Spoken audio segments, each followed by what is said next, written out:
Utan sa likod. 19 tayo sa tindahan ni Aling Nelia. Ingat-ingat to. Umuulan pa rin ho ng basa at sabi ho ng Pag-asa ngayong araw ng Sunday ay mararanasan pa rin ho ang peak o pinakamalakas na buhos ng ulan. Epekto ho nitong recent wave ng hanging habagat.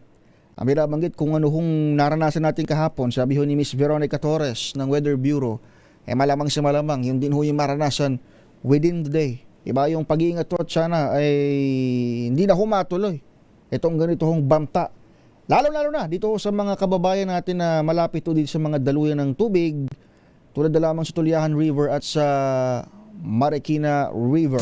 DZRH Sunday Updates.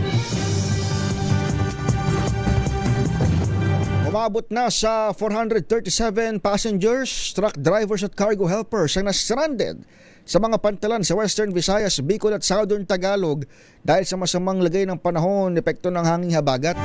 Ayon sa Philippine Coast Guard, nasa 126 rolling cargoes at 9 na barko rin ang stranded. Samantala, 12 barko, 6 na tagbo, 3 barge ang napilitang sumilong muna o dumaong dahil sa hindi magandang kondisyon ng dagat. Sa kabuuan, 20 pantalan ang minomonitor pa rin ng PCG na naapektuhan ng masamang panahon. Patuloy namang minomonitor ng Coast Guard ang kondisyon ng mga pantalan at karagatan at pinayuhan ng mga biyahero at operator ng mga sakyang pamdagat na sundin ang abiso para sa kanilang kaligtasan. Paki mo, wala tayong bagyo pero apektado ho yung atin hong mga sea vessels. Usually kapag may hangin lang yan Oo, doon sila nagsususpend Ingat to sa atin hong mga mamdaragat, mga biyahero sa dagat. Balikan natin itong lupa. DZRH Sunday Updates. Itong nagdaang mga buwan sa kabila ho ng mga bagyo, tuloy-tuloy sa pagbaba ang level ng mga dam. Pero kagabi, mayroon na tayong banta ng pagtaas at pag-abot na speeding level sa ilang dam, kagaya na lamang ng Lamesa. Alamin natin ang latest sa ating dam monitoring. Kasama natin mula sa Hydrology Division ng Pag-asa, si Sir Richard Orendain. Sir Richard, good morning ho. Yes, good morning Sir Ed at good morning sa ating mga taga-subaybay. Yes sir, kumusta ho sir yung monitoring natin ng dams? Dahil kagabi ang Lamesa, parang tama ba, may reports na malapit na sa spilling level? Ang Lamesa Dam po is 79.7. Sa kasalukuyan, yung 5 a.m. na level natin. Kahit malapit siya sa spilling, pero matagal kasi mapuno itong Lamesa. Dahil maliit lang yung watershed. Ang sa kasalukuyan, nagre-release ngayon ng tubig itong Ambuklaw and Binga, yung dam natin dito sa Benguet, dito sa Itugon, Benguet. Iyon yung nagre-release ngayon. Yung Ambuklaw Dam, 8 gate yung pinapakawalan nito. Yung total na lumalabas sa spillway is 988.89 cubic meter per second. Samantala yung Binga Dam, 6 na gate, 1,228.89 yung nilalabas niya. Pero sasaluhin lang ito ng San Roque. And sa kasalukuyan, yung San Roque Dam is napakababa pa rin sa ngayon.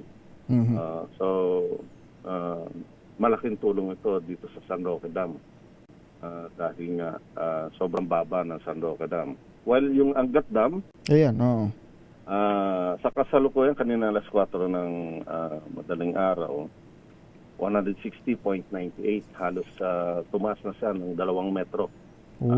Base doon sa yung elevation natin kahapon ng alas 8. Halos mahigit 2 metro na ang itinaas. And tuloy-tuloy pa rin yung pagtaas nitong Angat Dam dahil nga may mga forecast pa rin tayo ng mga pag-ulan within the watershed. Samantalang yung Magat Dam, 170.54 ngayong alas 5 ng madaling araw, and tumaas din po siya bahagya ng kulang-kulang 1 metro. Samantalang ang Pantabangan Dam is 181.28. Ganun din po, tumaas siya ng halos kalahating metro. And Caliraya Dam is 286.95. While yung Upper Wawa natin, yung dito along doon po sa taas ng Old Wawa Dam, umaapaw na po. Pag sinabing umaapaw, sir, anong epekto na nito? Well, dadaloy po ito dito sa Marikina River. Naku. Daw medyo maliit lang naman yung pag-apaw nito. Mhm. Kasi ang pinaka-level niya is 135. Mhm. Ang elevation niya ngayon is 135.69. So 69 centimeter yung above doon sa pag-apaw niya. Mhm. So yun lang yung nilalabas na papuntang Marikina River. So maliban sir sa Wawa Dam at itong dalawang dam dito sa may Northern Luzon na nakabukas ang gates, wala naman tayong nag-i-spill o umaapaw na sa ngayon. Sa kasalukuyan po, yun lang, yung Ambuklao and Binga dito sa Benguet, and yung Upper Wawa dito po sa part ng Rizal. Mhm. So yun lang ang umaapaw sa ngayon. And the rest, mababa pa po yung level ng ating tubig. Alright, sir. Yung rest ng dam natin. Sir Richard, balikan ko lang yung sa lamesa dahil binabanggit mo na mabagal pa rin naman siya relatively umangat yung level niya patungo doon sa spilling level. Pero ang sabi kasi doon sa kabilang department niyo, sir, nakausap natin din ng Pag-asa forecasters, at least ngayong araw mukhang mararanasan pa rin yung peak ng habagat eh. May danger ba na umabot sa spilling level ngayong linggo? Well, kung tuloy-tuloy talaga yung mga pag-ulan within the watershed ng Lamesa Dam, may posibilidad. Kasi nga, yung forecast natin dito sa Quezon City, medyo may kalakasan pa rin yung mga pag-ulan. Posible po itong umabot sa 80.15. Pero later part siguro ng ngayong araw or bukas ng umaga kung tuloy-tuloy yung mga pag-ulan. Later part today or bukas. Pero ito'y kung magtutuloy-tuloy ang mga pag-ulan. Pero sir, hindi naman siya nananakot, pero just for safety purposes, ano yung mga maaaring maapektuhan once na mag-spill itong Lamesa Dam dito sa Metro Manila? Yung pag-apaw kasi ng Lamesa Dam, ang dumadaloy po ito sa Tulyahan River. So ang apektadong lugar dyan is yung mga lugar from Fairview hanggang Malabon po yan. So yun yung mga affected area. And kapag umapaw ba ito, sir, almost immediate na maapektuhan itong mga ito? Ibig sabihin may baha agad?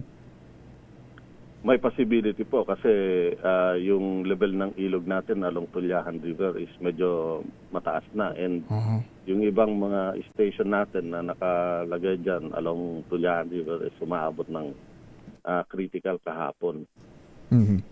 Critical na ilang areas. Madadagdagan pa just in case na umapaw itong Lamesa Dam, may possibility po na magkaroon ng mga pagbaha along Tulyahan River. Apo. Sir, balikan ko naman sir yung sa may Wawa. Binanggit mo naman na itong sa Marikina River ay kakaunti lamang din, 0.69 pa lamang itong itinataas. Pero again, kung magtutuloy-tuloy ito, diretso ito sir sa Marikina River, yung tubig mula sa Upper Wawa. Tama po. Yes po. Kaya sa kasalukuyan yung monitoring natin dito sa Marikina River is halos unti-unti lang naman yung mga pagtaas ng level ng tubig along Marikina River, and hindi pa naman siya umaabot sa alert level. So sa kasalukuyan normal pa rin yung flow. Parang first alarm na Sir Richard eh. Pero at least doon sa monitoring nyo, gradual lang yung pagtaas. Yes. Lastly sir, na lang. Itong Angat Dam, dahil for the past few months tayo'y naalarma doon sa reports na despite the rains at storms ay patuloy sa pagbaba. Malayo na ba siya sa critical level dahil sabi mo umangat na ng 2 meters? Well, umangat na siya doon sa ang critical low level natin is 160. So sa kasalukuyan is 160.98. So medyo umangat na siya ng konti doon sa 160 meters water level, which is yung critical low level. Pero malayo pa sa, ano ba yung normal sir ng Angat? Actually, yung normal ng Angat is 180 above. Wow, napakalayo pa pala. So napakalayo pa, and ang forecast natin by the end of August is halos mga nasa 170 to 175 meters lang.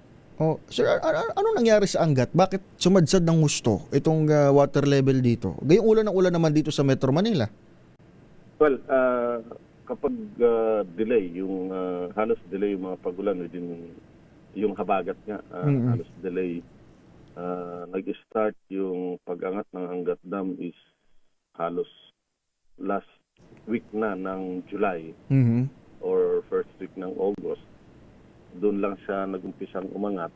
And yung mga pagulan din Metro Manila nung July, hindi po nakakarating doon sa watershed ng Angat Dam. That's why bumababa talaga yung Angat Dam. Araw-araw bumababa siya dahil wala pong nararanasan mga pagulan within the watershed ng Angat Dam. Pero at least may mga magandang senyales kahit binabaha yung ilan yung Angat naman 2 meters ang itinaas at hopefully magtuloy-tuloy na ito Ka Richard. Yes sir. Ina-expect natin na within the week posible pa itong tumaas. Sir, I don't know kung ikaw yung makakasagot nito pero given the El Nino scenario, medyo i-forward ko lang ng onte. May possibility ba sir na talagang makaranas tayo ng shortage ng tubig dito sa Metro Manila dahil tayong pinakasinusupply ng Angat Well, sa amin kasi monitoring lang kami and siguro yung National Water Resources Board dahil sila rin naman yung nagko-control ng allocation. Kumbaga para maiwasan natin yung kakulangan sa supply ng tubig for domestic use. Pero sila po yung nagko-control. Opo, pero what I mean is doon sa forecast nyo kasi na by end of August maaring umabot sa 170 to sa 175 yung level ng tubig. Ano ba to? Alarming pa rin ba siya o normal na yung ganong range kapag may El Nino scenario tayo? Well, kahit may El Nino or wala, halos nasa recovery period na tayo ng Angat Dam. Recovery period. So, kapag nag-umpisang umangat yung Angat Dam, magkakaroon ng sabihin na natin break, yung monsoon break. Bababa ng konti and then pag may monsoon rains na naman, angat na naman siya. And sa nakikita natin dahil saturated na nga yung watershed ng Angat Dam, may possibility konting ulan lang posibleng tumaas yung level niya. Yun, may mga good news tayong aasahan kahit konti, kahit may mga calamities tayo. Sir Richard, thank you sa pagsama sa amin. Maigito kayo. Yes, maraming salamat din po and good morning. Malao sa Hydrology Division ng DOST Pag-asa, si Sir Richard Orendain. Rich Sunday Update. Mamaya hingi tayo ng report kay RH41 Romy Gonzales at ilan pa nating makasama sa labas ng himpilan. Standby, RH37 Danny Comilang. Ilan munang paalala. Oras natin 5:32 ng umaga.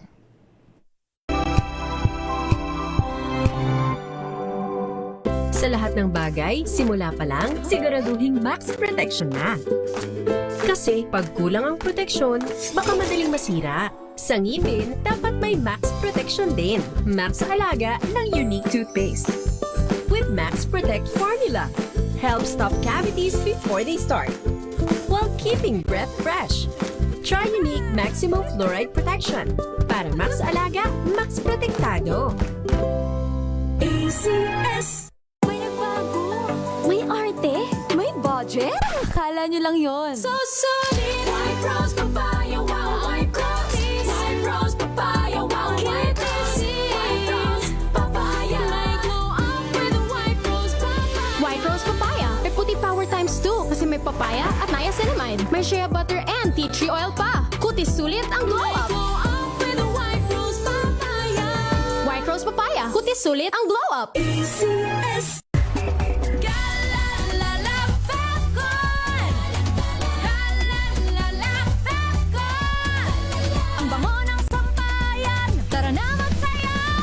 Fabcon, amoy nakaka-joyful!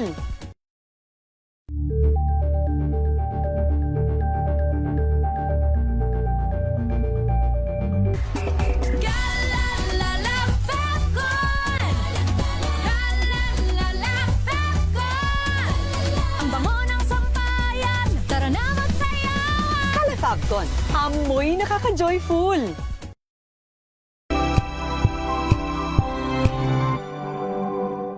Hello, Washi! Laundry day na naman! Yay! Anong meron? Mancha ng chocolate, Oh. putik, may libag pa! Kaya natin yan!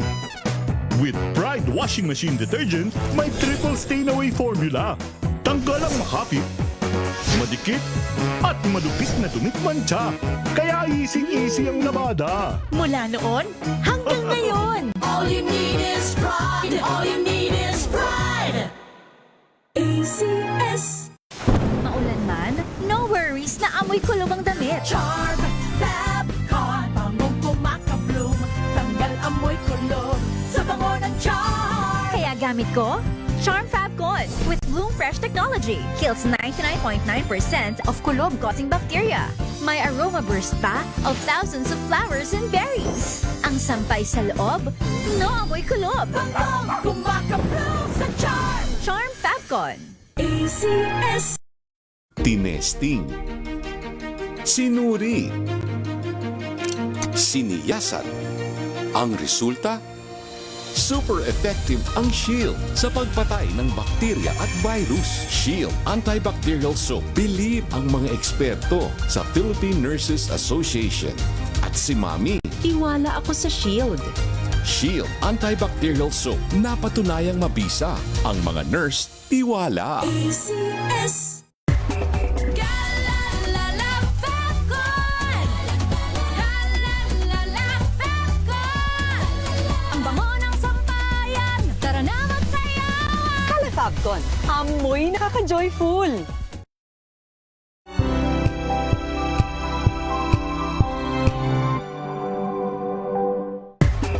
Galalala Fabcon. Galalala Fabcon. Ang bango ng sampayan. Tara na magsayawan. Kala Fabcon, amoy nakaka-joyful.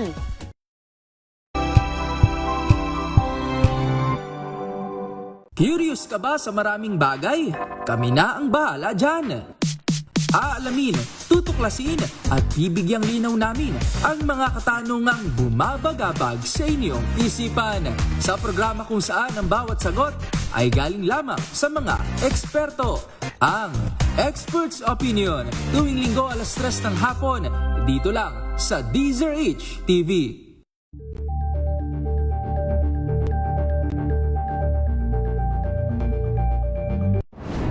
Kung good vibes ang hanap mo, dito ka na sa sigurado!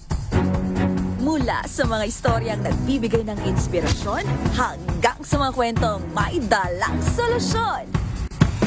Mga balitang pampagaan ng pakiramdam at pampaganda ng araw. Hindi lang ba sa good news, kundi the better news. Mula Lunes hanggang Biyernes, 1:00 ng tanghali sa DZRH TV.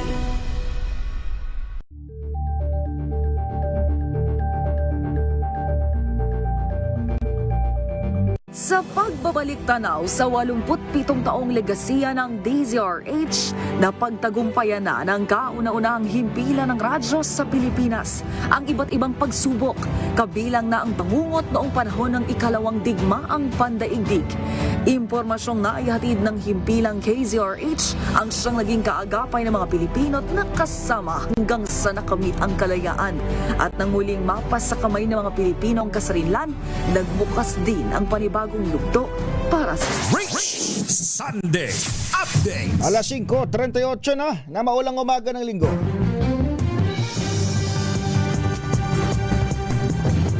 Isa ho sa mga ikinukonsidera ngayong hardest hit area. Dulo to ng sunod-sunod na Bagyong Luis, Maymay at ngayon naman habagat ito hong Baguio City.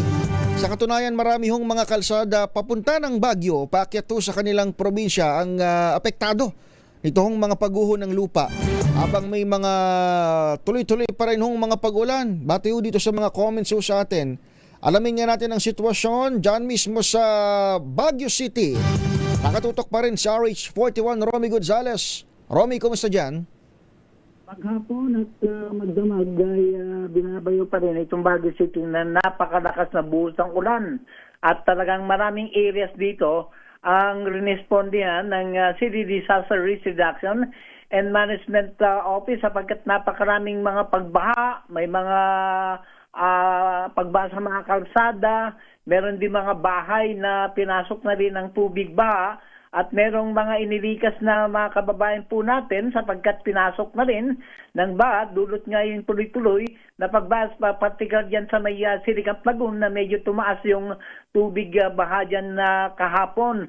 Sa ngayon ay isang kalsada na lamang, main thoroughfares, pababa at paakyat ng Baguio City ang bukas, itong Marcos Highway na lang, sapagkat sa nakalipas na ilang araw ay nakasara na rin itong kahaba ng Cannon Road sapagkat tuloy-tuloy yung mga landslide at pagbagsak ng malalaking pitak ng bato sa naturang lansangan.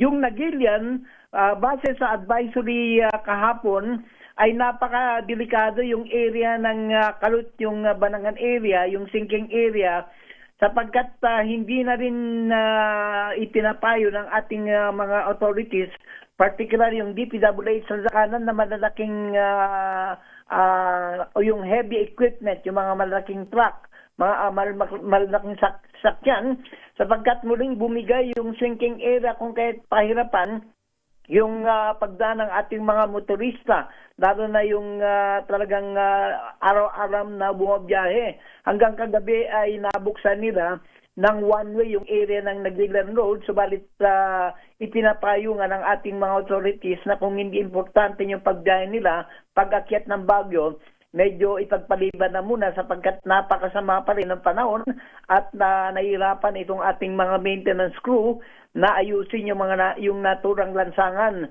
Dito lang sa Central Business District, bagaman makikita mo na iilan yung lumalabas, alam mo bang may mga turista pa rin ang umakyat sa Baguio City? Yung itatanong ko, Romy, kumusta yung mga turista dyan?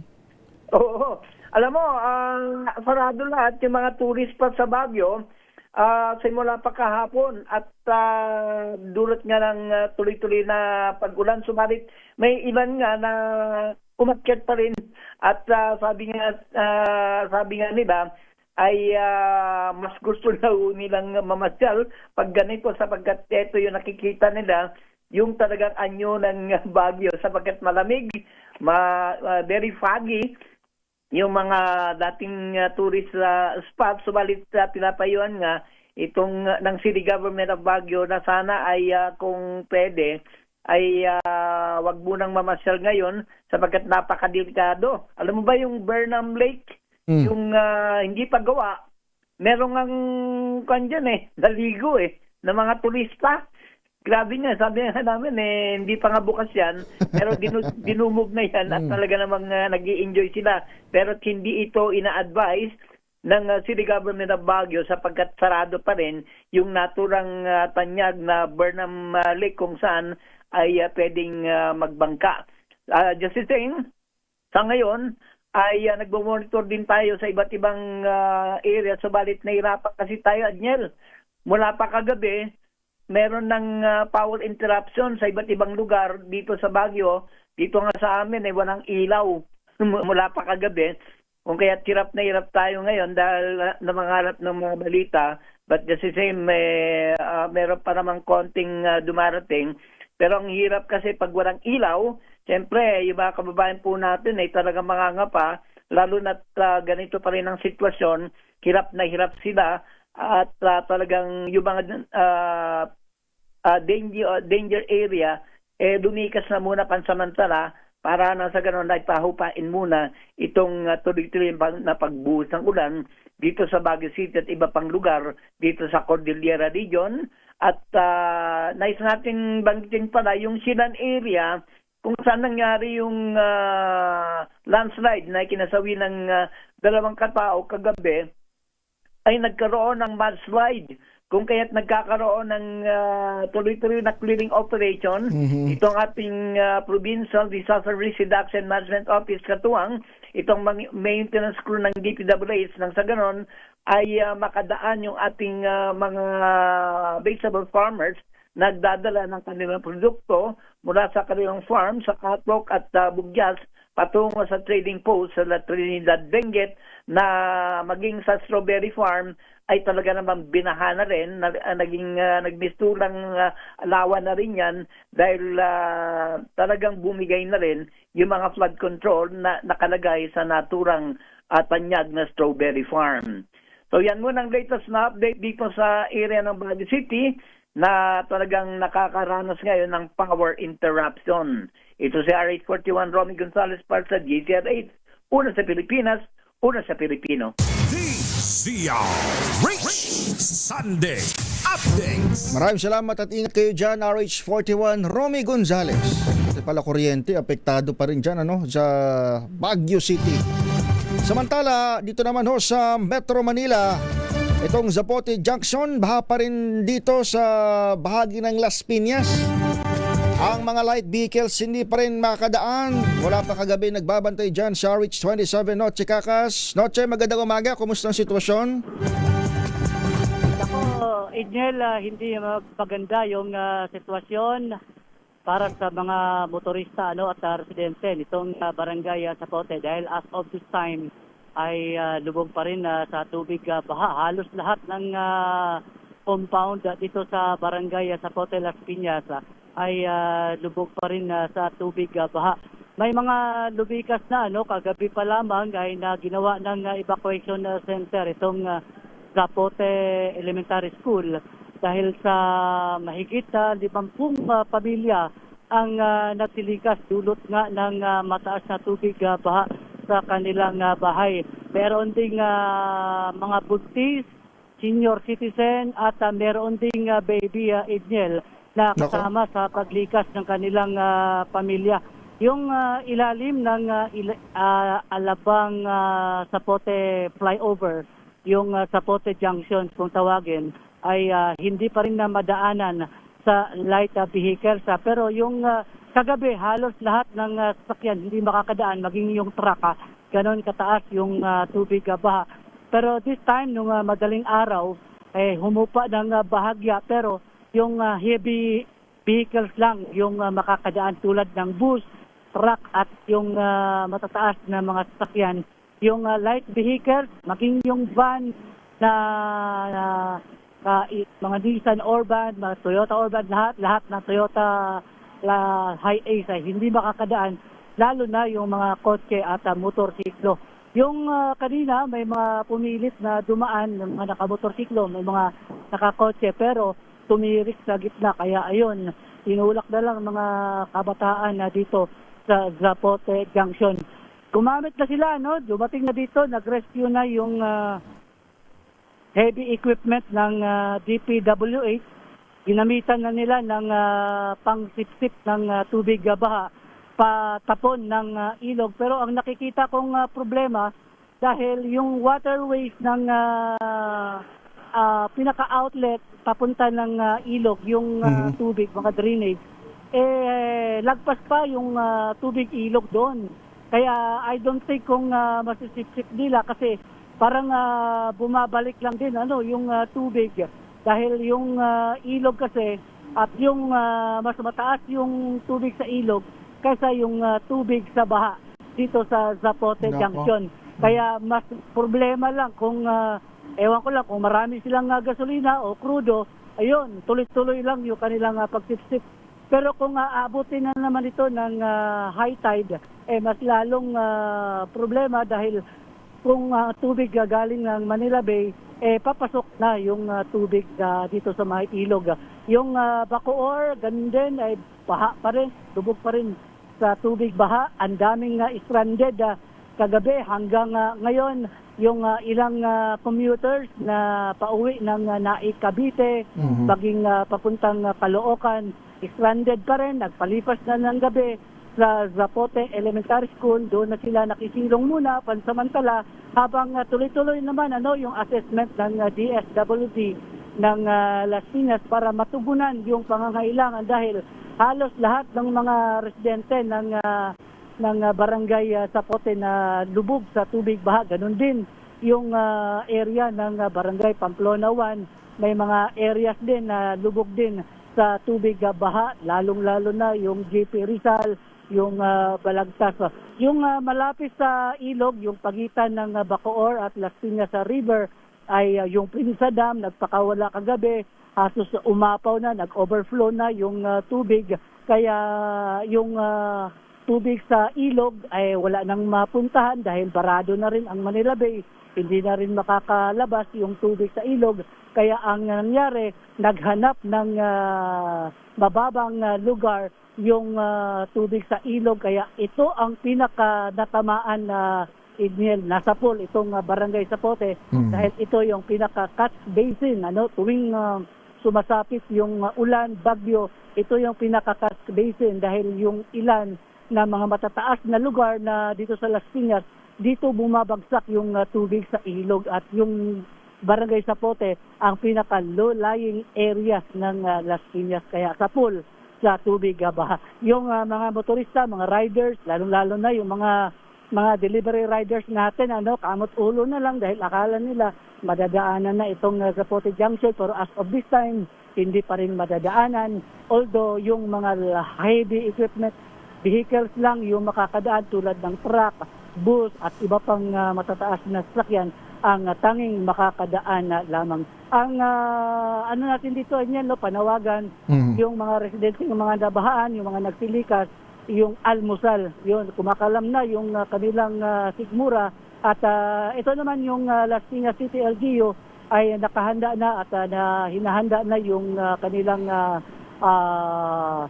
pangtawid gutom, dahil kagabi pa lamang ay nandito na yung ating mga evacuees sa Zapote Elementary School, ganun din sa iba pang lugar sa Metro Manila. So yan ang sitwasyon. RH27, Chikakas DJs, una sa Pilipinas, una sa Pilipino. Maraming salamat at mag-iingat din kayo dyan. Noche Kakas mula sa Las Piñas City. Dito naman sa EDSA, kahit ang EDSA, binabaha. Andyan sa EDSA Aurora Boulevard Tunnel, sa may Cubao ito si RH5 Val Gonzales. Val, kumusta dyan? Pinaybay namin ng piloto nating si Clifford Clarito Javier Jr. Itong kaparang Epifanio de los Santos Avenue mula dyan sa bahagi ng Quezon City patungo dito sa ating himpilan. Yung bahagi nitong southbound ng EDSA Cubao Aurora Tunnel meron ng mga iniiwasan. May iniiwasan itong ating motorista dahil may kalalimang baha yung nararanasan ngayon dyan sa lugar na yan. Kaya yung mga motorista, lalo na yung mga nagmomotorsiklo, hindi na nila maiwasan pang umagaw dun sa line ng EDSA bus carousel dahil nga dun sa pag-iwas, dun sa bahang nararanasan dito sa bahagi ng EDSA Aurora Tunnel, dito sa bahagi ng kahaba ng EDSA. Nagtuloy-tuloy kami hanggang dito sa may bahagi ng lungsod ng Makati, particular na dito sa may Osmeña Highway, doon sa ilalim ng Skyway Edgel. Meron na rin tubig baharon hanggang meron na rin tubig baha na namumuo dyan sa lugar na yan na hindi iwasan din ng ating mga motorista. Hanggang dito sa may, nandito kami ngayon sa may bahagi na ng World Trade Center, dito na sa lungsod ng Pasay Edgel. Alam mo naman, itong lugar na ito ay particular, alam mo itong lugar na ito, kapag kay pumapasok ng ating himpilan, dito sa may World Trade Center, malalim na yung tubig baha na hindi na pwedeng daanan ng mga nagmumotor o siklo. Yan yung sitwasyon ngayon. At katatapos lamang yung may kalakasang pagulan dahil pagsapit ng alas 5 ng madaling araw kanina, Edgel, isang malakas na bugsuli o bagsak ng ulan. Yung naranasan hindi lamang sa bahagi ng Quezon City kundi dito sa buong bahagi na ng National Capital Region. Dahilan nito, Edgel, yung inilabas na heavy rainfall warning number 31 ng National Capital Region PRSD ng Pag-asa DOST at malaking bahagi yung lugar na nandito sa Luzon, halos sa buong bahagi na ng Luzon, yung mayroong red warning level na inilabas ng Pag-asa DOST dito sa Central, Northern Luzon, maging dito sa National Capital Region, Southern Tagalog, hanggang doon sa bahagi na ng Bicol Region, at maging dyan sa Quezon, Batangas area ay nasa iba't ibang level ng red, orange at yellow warning signal na inilabas dahil nga doon sa malakas na pagbuhos pa rin ng ulan dulot ng habagat. Dahil dito, Edniel, ay naglabas din ng Pag-asa DOST ng General Flood Advisories at medyo malawak-lawak din yung mga lugar na ayon sa Pag-asa ay posibleng makaranas ng malawakang mga pagbaha, lalo na doon sa mga lugar o mga probinsya, mga bayan-bayan na mayroong mga ilog, partikular na maging dito sa National Capital Region, sa Region 1 sa Ilocos, ang Region 3 sa Central Luzon, Region 4A sa Calabar Zone, maging sa Region 4B sa Mimaropa, at ang Western Visayas at maging sa Central Visayas sa inilabas na General Flood Advisory ng Pag-asa ay makararanas ng mga pagbaha, lalo na yung mga lugar na mayroong mga ilog. Kaya doon sa ating mga kababayan, kung meron po kayong mga ilog na malapit sa inyong mga lugar, abay bantayan po ninyo at parating mag-monitor doon sa nilalabas na advisory ng Pag-asa, maging ng inyo at sumunod doon sa inyong mga local government units. Sa ngayon ay nandito na tayo sa lungsod ng Pasay, Edniel. Maulap pa rin ang kalangitan pero tumigil na yung mga pagulan. Ako si Val Gonzales, DJ Rates, una sa Pilipinas, una sa Pilipino. Maraming salamat kay Val Gonzales. Balikan natin ang mga lalawigan. 75 residente apektado ng ulan at mga pagbaha inilikas na dyan sa Samal, Bataan. RH37, Danny Kumilang. Danny.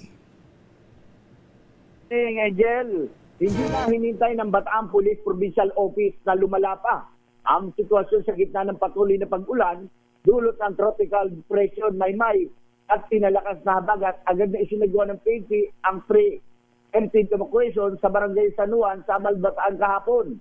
Naabot naman sa 11 na pamilya o 75 individual ang inilikas sa Samal North Elementary School nila Police Major Gary Lupian kabilang ang mga bata, senior citizen, buntis, nagpapasusong ina at person with disabilities, PWD.